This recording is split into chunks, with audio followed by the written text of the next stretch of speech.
Now, I've been putting up for the last few months with a really annoying knocking sound coming from the left rear of my plug-in hybrid Kia Niro, and I eventually yesterday got around to contacting my Kia dealer, who suggested I started by actually calling Kia roadside assistance, as it's less than a year old. Now, they got an RAC mechanic to my house within 30 minutes, which I thought was really impressive. And it turns out that the problem was really simple. It was just one of the nuts around the suspension was loose. Now, the one on the right here, you can tell is absolutely fine. However, the one on the left is the one with the problem. Now, I'm no mechanic, so I'd never have spotted this, but I'm sure some of you probably can. On the right again, the area around the nut is completely clean. There's no problem here at all.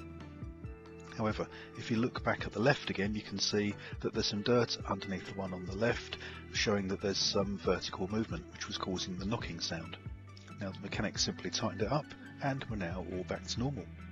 So I'd just like to finish by thanking Kia Roadside Assistance and the RAC mechanic that actually did the fix, and of course my local Kia dealer who made the suggestion to call the roadside assistance people in the first place, rather than waiting for over a week for a slot in their service centre. It's much appreciated. And if anyone else has got the same problem, I really hope this has helped.